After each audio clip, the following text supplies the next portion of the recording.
صرف ایک صدی پہلے انسان تصور بھی نہیں کر سکتا تھا کہ ایک شخص ہزاروں میل دور بیٹھے کسی دوسرے انسان کو براہ راست ویڈیو کال پر دیکھ اور سن سکے گا۔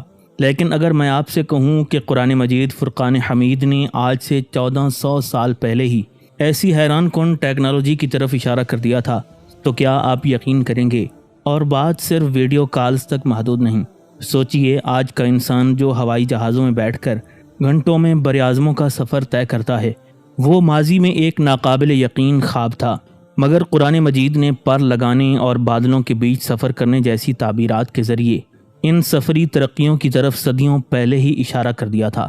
یہی نہیں، نابینا افراد کو دوبارہ بینائی دینا، artificial intelligence, genetic engineering, robotic surgery, حتیٰ کہ انسان کے چاند اور مریخ تک کے مشن، یہ سب وہ تصورات ہیں جن کی بنیاد قرآنی اشارات میں کہیں نہ کہیں پوشیدہ محسوس ہوتی ہے۔ قرآن مجید صرف ایک کتاب نہیں، بلکہ یہ ہدایت، حکمت، علم، سائنس اور آنے والے زمانوں کے رازوں سے بھرا ہوا ایک زندہ معجزہ ہے۔ اس میں موجود آیات ہر دور کے انسان کو اس کے وقت کی عقل اور سائنس کے مطابق جھنجھوڑتی ہیں۔ ہم نے تو اب تک صرف چند ہی سائنسی حقائق کو پہچانا ہے، لیکن سوال یہ ہے کہ کیا بس یہی سب کچھ ہے، یا قرآن مجید میں ابھی بھی بے شمار سائنسی اور ٹیکنالوجیکل اشارے چھپے ہوئے ہیں جنہیں ہم نے جاننا تو دور سوچنا بھی شروع نہیں کیا؟ کیا ایسا تو نہیں کہ مستقبل کی سب سے بڑی ایجادات، خلا میں بستیاں، ٹائم ٹریول، انسانی ذہن کی منتقلی یا انسان نما روبوٹس کا بیج قرآن مجید کی کسی آیت میں بویا جا چکا ہے؟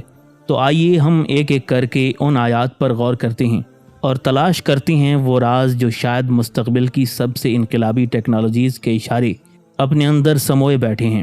قرآن مجید کی سورہ الانعام کی آیت نمبر 59 میں اللہ تبارک و تعالی ارشاد فرماتا ہے، اور اس کے علم کے بغیر ایک پتا بھی نہیں گرتا، اور زمین کی تاریکیوں میں کوئی دانہ ایسا نہیں جسے وہ نہ جانتا ہو، اور نہ کوئی خشک چیز، نہ کوئی تر چیز ایسی ہے جو ایک کھلی کتاب میں درج نہ ہو۔ قرآن مجید کی یہ آیت مبارکہ گویا ہمیں ایک ایسی حقیقت سے روشناس کرواتی ہے جو بظاہر سادہ لگتی ہے، مگر اپنے مفہوم میں علم کی معراج ہے۔ اللہ تعالیٰ فرما رہا ہے کہ ہر شے، ہر حقیقت، ہر راز اور ہر ایجاد کا علم ایک کھلی کتاب میں موجود ہے، اور قرآن تو وہی کتاب ہے جو اس کائنات کی اصل کو بیان کرتی ہے، جو ہر زمانے کے انسان کے لیے رہنمائی، فہم اور اشارات کا خزانہ ہے۔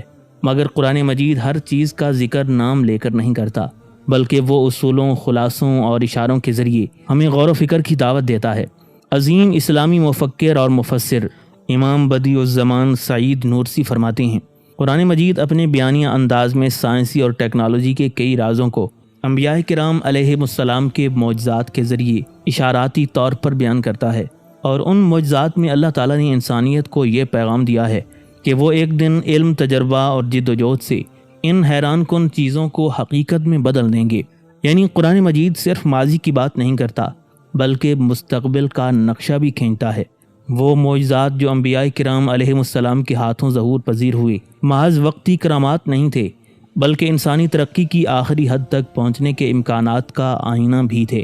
مثلا حضرت سلیمان علیہ السلام کی ہوا پر سواری، حضرت موسیٰ علیہ السلام کا سمندر کا راستہ چیرنا، حضرت عیسیٰ علیہ السلام کا مردوں کو زندہ کرنا، حضرت نوح علیہ السلام کا دیو ہیکل جہاز، حضرت ابراہیم علیہ السلام کا آگ میں محفوظ رہنا، حضرت داؤد علیہ السلام کا لوہے کو نرم کرنا، اور حضرت محمد مصطفیٰ صلی اللہ علیہ وسلم کا معراج میں خلا کا سفر کرنا۔ کیا یہ سب محض معجزات تھے، یا مستقبل میں انسان کو یہ بتانے کے لیے علامتی زبان میں پیش کیے گئے کہ ایک دن تم بھی ان حقیقتوں کے قریب تر پہنچ جاؤ گے؟ سورہ النمل کی آیات 38 سے 40 میں اللہ تبارک و تعالی ایک ایسا واقعہ بیان کرتا ہے جو عقل و شعور کے دروازے کھول دیتا ہے اور انسان کو صدیوں پیچھے جا کر مستقبل کے راز دکھاتا ہے۔ یہ واقعہ ہے حضرت سیدنا سلیمان علیہ السلام کا، جنہیں اللہ تعالیٰ نے بے مثال سلطنت، علم اور قدرت عطا کی تھی۔ ایک دن وہ اپنے دربار میں اعلان کرتے ہیں، اے درباریوں، تم میں سے کون ہے جو ملکہ سبا کا تخت میرے پاس لا کر دی، اس سے پہلے کہ وہ لوگ میرے پاس اطاعت گزار بن کر آئیں؟ ایک طاقتور جن کہتا ہے، میں وہ تخت آپ کے پاس لا سکتا ہوں، اس سے پہلے کہ آپ اپنی جگہ سے اٹھیں۔ لیکن اس کے بعد ایک اور حیران کن کردار سامنے آتا ہے۔ قرآن مجید کہتا ہے، اس نے کہا جس کے پاس کتاب کا علم تھا، میں اسے آپ کے پاس پلک جھپکنے سے پہلے لا سکتا ہوں۔ اور فوراً لمحہ بھر میں وہ تخت حضرت سلیمان علیہ السلام کے سامنے حاضر ہو جاتا ہے۔ یاد رہے یہ تخت یمن میں واقع تھا اور حضرت سلیمان علیہ السلام کا دربار شام یا فلسطین کے علاقے میں، یعنی ہزاروں کلومیٹر دور کا فاصلہ ایک پلک جھپکنے میں طے کر لیا گیا۔ یہاں سوال پیدا ہوتا ہے کہ کیا یہ محض ایک معجزہ تھا یا قرآن مجید ہمیں کسی بہت بڑی سچائی کی طرف اشارہ دے رہا ہے، ایک ایسی سچائی جو آج internet, live broadcast, TV transmission, 5G اور ہولوگرام ٹیکنالوجی کی شکل میں ہمارے سامنے آ چکی ہے۔ اس واقعے میں صرف تخت کا منتقل ہونا نہیں بلکہ ایک اور حیرت انگیز بات بھی شامل ہے۔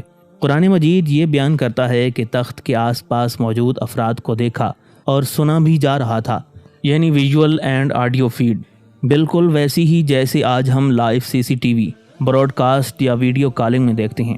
اب ذرا سوچئے، 1400 سال پہلے نازل ہونے والی ایک کتاب ایسی چیزوں کی طرف اشارہ کر رہی ہے جن کا تصور بھی اس وقت کے انسان کے لیے ممکن نہیں تھا۔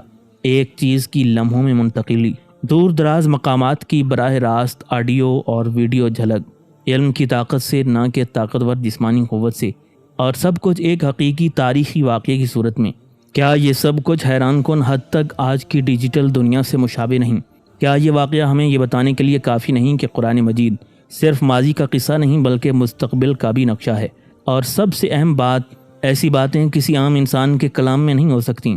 1400 سال پہلے کا کوئی شخص آج کی ٹیکنالوجی کی اس گہرائی تک سوچ بھی نہیں سکتا تھا۔ یہ صرف اور صرف اسی کا کلام ہے جس نے وقت، خلا، عقل اور علم سب کو پیدا کیا، اور یہی وہ لمحہ ہے جب انسان دل سے گواہی دیتا ہے، یہ قرآن کسی انسان کا کلام نہیں ہو سکتا۔ قرآن مجید میں اللہ تعالیٰ حضرت سلیمان علیہ السلام کو ایک انتہائی منفرد معجزہ عطا فرماتا ہے، جانوروں کی زبان کو سمجھنے اور ان سے رابطہ قائم کرنے کا علم۔ سورہ النمل کی آیت نمبر 18 میں ہم پڑھتے ہیں، یہاں تک کہ جب وہ چیونٹیوں کی وادی میں پہنچے تو ایک چیونٹی نے کہا، اے چیونٹیوں، اپنے بلوں میں داخل ہو جاؤ، کہیں سلیمان اور اس کا لشکر تمہیں کچل نہ دے جبکہ وہ شعور نہ رکھتے ہوں۔ حضرت سیدنا سلیمان علیہ السلام نے یہ بات سنی تو مسکرائے اور اللہ کا شکر ادا کیا۔ پھر آیت 22 میں ہم دیکھتے ہیں کہ حضرت سلیمان علیہ السلام پرندوں سے بھی گفتگو کرتے ہیں، خاص طور پر ہدہد سے جو ان کے لیے خبریں لاتا ہے اور ان کی انٹیلیجنس نیٹ ورک کا حصہ ہے۔ سوچئے 1400 سال پہلے ایک کتاب میں یہ بیان ہو رہا ہے کہ ایک انسان چیونٹیوں، پرندوں اور دیگر مخلوقات کی زبان سمجھ سکتا ہے۔ یہ بات کسی دیو مالائی کہانی میں نہیں بلکہ قرآن کے سیاق میں ایک پیغمبر اور بادشاہ کی علم و حکمت کے طور پر بیان ہو رہی ہے۔ اب آئیے غور کریں، کبوتروں کو پیغامات بھیجنے کے لیے صدیوں تک استعمال کیا گیا۔ طوطے انسانی زبان سیکھنے اور دہرانے کی صلاحیت رکھتے ہیں۔ ریشم کے کیڑوں کو کپڑا تیار کرنے میں صدیوں سے استعمال کیا جا رہا ہے۔ کتے جو کہ انسان کی بہترین تربیت یافتہ مخلوق بن چکے ہیں، اب منشیات، بارود، گمشدہ افراد کی تلاش اور نفسیاتی مدد جیسے شعبوں میں بھی استعمال ہو رہے ہیں۔ چوہوں کی کچھ خاص نسلیں جن کی ناک کی حس انتہائی حساس ہے، بارودی سرنگوں کی نشاندہی کے لیے تربیت دی جا چکی ہیں۔ ڈولفنز کے سونار سسٹم کو ماہرین نے ریسکیو مشنز، آبدوزوں کی تلاش اور سمندری بارودی سرنگوں کی کھوج میں استعمال کیا ہے۔ ان تمام مثالوں سے ایک حقیقت آشکار ہوتی ہے، ہم واقعی جانوروں کی زبان یا انداز اظہار کو سیکھنے لگے ہیں۔ ہم ان کی حسی صلاحیتوں، دماغی فعالیت اور تربیتی رد عمل کو سمجھ کر روزمرہ زندگی، سیکیورٹی، سائنس اور طب کے میدان میں استعمال کر رہے ہیں۔ لیکن ذرا غور کریں، قرآن مجید جس چیونٹی کی بات کر رہا ہے اس کی آواز انسانی سماج سے نیچے الٹرا سونک ہوتی ہے۔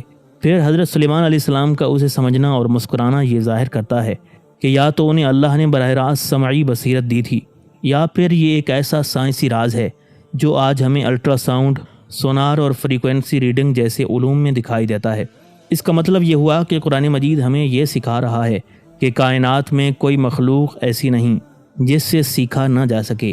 جانور محض فطری مخلوقات نہیں بلکہ ایسے جاندار ہیں جن کے اندر اللہ تعالیٰ کی قدرت کے خزانے پوشیدہ ہیں۔ قرآن مجید کی سورہ سبا کی آیت نمبر 12 میں اللہ تبارک و تعالیٰ فرماتا ہے، اور ہم نے سلیمان علیہ السلام کے لیے ہوا کو مسخر کر دیا، اس کی صبح کی منزل 1 مہینے کی راہ کے برابر تھی اور شام کی منزل بھی 1 مہینے کے برابر۔ یہ آیت بظاہر صرف ایک معجزہ بیان کرتی ہے، مگر در حقیقت اس میں ایک حیران کن سائنسی اور ٹیکنالوجیکل اشارہ پوشیدہ ہے۔ ایک ایسا سفر جو عام انسان ایک پورا مہینہ لگا کر مکمل کرتا ہے، وہ حضرت سلیمان علیہ السلام صرف صبح کے وقت یا شام کے وقت یعنی چند گھنٹوں میں مکمل کر لیتے ہیں۔ آج کی دنیا میں ہم اسی تصور کو جدید طیاروں، جیٹ انجنز، ہوائی جہازوں ڈرون ٹیکنالوجی اور سپر سونک رفتار کی صورت میں حقیقت بنتے دیکھتے ہیں۔ ہم نے سیکھا ہوا کی سمتوں کو کیسے استعمال کرنا ہے۔ Aerodynamics, propulsion, composite material, fuel technology, G P S navigation اور ٹربو مکینکس جیسے علوم سے پرواز ممکن بنائی، اور اب ہم ایک دن میں کئی ممالک کا سفر کر سکتے ہیں جس میں کبھی مہینے لگتے تھے۔ لیکن یہ سب کچھ قرآن مجید کی اس آیت مبارکہ میں اشارے کی صورت میں بیان کیا گیا تھا، ایک ایسے وقت میں جب نہ جہاز کا تصور تھا نہ ہی انجن کا۔ اب آتے ہیں ایک اور زبردست اور بے مثال معجزے کی طرف۔ حضرت سیدنا ابراہیم علیہ السلام کو ظالم بادشاہ نمرود کے حکم پر ایک شدید بھڑکتی ہوئی آگ میں پھینکا گیا۔ یہ آگ اتنی شدید تھی کہ اس کے قریب جانا ممکن نہیں تھا، اور روایات کے مطابق انہیں منجنیق سے آگ میں پھینکا گیا۔ لیکن قرآن مجید ہمیں سورہ الانبیاء کی آیت نمبر 69 میں فرماتا ہے، ہم نے کہا اے آگ ابراہیم پر سرد ہو جا اور سلامتی والی ہو جا، اور پھر وہی ہوا۔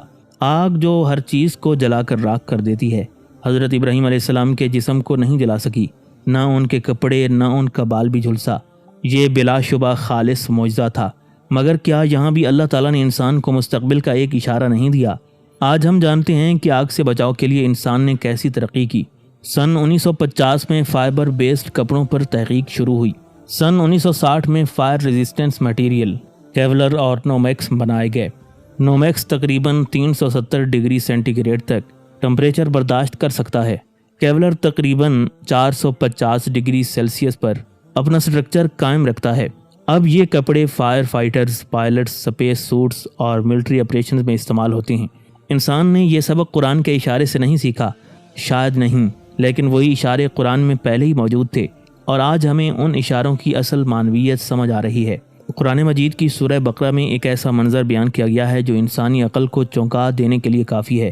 اللہ تعالیٰ فرماتا ہے، جب حضرت موسیٰ علیہ السلام نے اپنی عصا سے ایک خشک سخت بے جان چٹان پر ضرب لگائی تو اچانک اس چٹان سے 12 چشمے پھوٹ پڑے۔ وہی بنجر بیابان جہاں پانی کا تصور بھی محال تھا، چند لمحوں میں زندگی کا سرچشمہ بن گیا۔ اب ذرا سوچیں، ریت اڑاتی تیز ہوائیں، تپتی زمین، اور پھر اچانک ایک چٹان پھٹتی ہے اور 12 شفاف چشمے اسے یوں نکلتے ہیں جیسے زمین خود بھی حیرت زدہ ہو گئی ہو۔ یہ صرف ایک معجزہ نہیں تھا بلکہ ایک گہرا پیغام بھی تھا۔ یہ منظر ہمیں یہ سکھاتا ہے کہ زمین کی گہرائیوں میں زندگی چھپی ہے۔ یہ قدرتی پانی کے ذخائر جن تک آج ہم ڈرلنگ ٹیکنالوجی کے ذریعے پہنچتے ہیں، ان کا راز صدیوں پہلے قرآن نے بتا دیا تھا۔ ڈرلنگ مشین جو 19ویں صدی میں ایجاد ہوئی، آج زمین کے سینے میں سوراخ کر کے نہ صرف پانی بلکہ تیل، گیس، سونار، چاندی اور دیگر قیمتی وسائل نکالنے کے لیے استعمال ہوتی ہے۔ لیکن قرآن مجید نے 1400 سال پہلے ہی یہ حقیقت آشکار کر دی تھی کہ سخت سے سخت پتھر کے نیچے بھی خزانے چھپے ہو سکتے ہیں، بس اللہ کے حکم اور انسان کی ہمت کی ضرورت ہے۔ اب آئیے سورہ آل عمران کی طرف، جہاں حضرت عیسیٰ علیہ السلام اپنے حواریوں کے سامنے اعلان کرتے ہیں، میں اللہ کے حکم سے پیدائشی نبینہ کو بینائی دیتا ہوں، کوڑھی کو شفا دیتا ہوں اور مردوں کو زندہ کرتا ہوں۔ یہ الفاظ صرف معجزات کی جھلک نہیں دکھاتے بلکہ مستقبل کے سائنسی انکشافات کا دروازہ بھی کھولتے ہیں۔ پیدائشی نبینہ افراد کو بینائی دینا، یہ خیال آج حقیقت بن چکا ہے۔ Gene therapy, stem cell therapy اور ریٹینل امپلانٹس جیسے طریقے ان بیماریوں کا علاج فراہم کر رہے ہیں جنہیں کبھی لا علاج سمجھا جاتا تھا۔ اسی طرح کوڑ ایک ایسا مرض ہے جس سے لوگ نفرت کرتے اور قریب جانے سے ڈرتے تھے، آج محض 6 ماہ سے 2 سال کے مخصوص ادویات سے مکمل ختم ہو سکتا ہے، اور یہ حقیقت ہے کہ دنیا کے بیشتر حصوں میں جذام تقریباً ختم ہو چکا ہے۔ مشہور مفکر امام بدیع الزمان سعید نورسی فرماتے ہیں کہ ان آیات میں اشارہ ہے کہ انسان کو کبھی مایوس نہیں ہونا چاہیے، چاہے بیماری کتنی ہی پرانی یا لا علاج ہو۔ اللہ کے خزانے لامحدود ہیں، علم اور تحقیق کے ذریعے انسان اس کے راز کھولتا رہے گا۔ آخری اور سب سے حیران کن نشانی وہ ہے جس نے انسان اور جن کے درمیان تعلق کی نئی جہتیں کھول دیں۔ حضرت سیدنا سلیمان علیہ السلام وہ عظیم نبی تھے جنہیں نہ صرف انسان بلکہ جنات اور ہواؤں پر اختیار دیا گیا۔ یہ وہی نبی ہیں جنہوں نے جنات کو اپنا تابع بنا کر ان سے وہ کام لیے جو اس زمانے میں ناقابل تصور تھے۔ انہوں نے سمندروں کی گہرائیوں میں جنات کو غوطہ زن کیا تاکہ وہ قیمتی جواہرات نکالیں، انہیں عظیم الشان محل تعمیر کرنے پر لگایا۔ سخت ترین مشقت، پیچیدہ ترین کام، سب کچھ صرف ایک حکم پر ہوتا تھا۔ یہ معجزہ اس بات کا اندیہ دیتا ہے کہ غیر مرئی قوتیں بھی انسان کے کنٹرول میں آ سکتی ہیں۔ آج اگر ہم آرٹیفیشل انٹیلیجنس، روبوٹس یا کوانٹم مکینکس جیسے میدانوں میں جناتی سطح کی سپیڈ اور صلاحیتوں سے کام لے رہے ہیں، تو یہ محض اتفاق نہیں، یہ انہی اشاروں کی تعبیر ہے جو قرآن مجید نے ہزاروں سال پہلے دے دی تھیں۔ اور اب سوال یہ ہے کہ آخر قرآن مجید نے ان سب ٹیکنالوجیز کو واضح انداز میں کیوں بیان نہیں کیا؟ کیوں نہ براہ راست کہا کہ ڈرلنگ کرو گے تو پانی نکلے گا، یا سائنس کو استعمال کرو گے تو نابینا دیکھنے لگے گا؟ اس کا جواب نہایت عمیق اور حکمت سے بھرپور ہے۔ قرآن مجید سائنس کی کتاب نہیں، نہ ہی ٹیکنالوجی کا انسائکلوپیڈیا ہے۔ اس کا اصل مقصد ہے انسان کو اس کے رب سے جوڑنا، اس کی توجہ اللہ تعالیٰ کی توحید، نبوت کی سچائی، قیامت کی تیاری، عدل و انصاف اور عبادت کی حقیقت کی طرف مبذول کروانا ہے۔ لیکن چونکہ سائنس بھی اللہ تعالیٰ کی عطا کردہ نعمت ہے، ٹیکنالوجی بھی اس کے علم کا عکس ہے، اور دریافتیں بھی اسی کے کلمات کی جھلکیاں ہیں، تو قرآن مجید انہیں مکمل نظر انداز بھی نہیں کرتا، بلکہ وہ اشاروں، علامتوں اور پراسرار جملوں کے ذریعے ان رازوں کا دروازہ ہولے سے کھولتا ہے تاکہ جو غور کرے وہ دیکھے، جو دیکھے وہ سمجھے، اور جو سمجھے وہ ایمان لائے۔ اس کا مطلب یہ ہے کہ قرآن نہ صرف ہماری روحوں کی رہنمائی کرتا ہے بلکہ عقل و سائنس کی دنیا کے دروازے بھی کھولتا ہے۔ صرف شرط یہ ہے کہ ہم اس کے اشاروں کو پہچانیں، اس کی آیات میں چھپے رازوں کو کھوجیں، اور پھر حیرت انگیز سچائیاں ہمارے سامنے آشکار ہوتی چلی جائیں گی۔ ناظرین، اسی امید کے ساتھ اجازت دیجیے کہ آپ کو ہماری ویڈیو پسند آئی ہوگی۔ ملتے ہیں بہت جلد ایک نئی تاریخی اور تحقیقی اور معلوماتی ویڈیو کے ساتھ۔ اللہ رب العزت آپ کا حامی و ناصر ہو۔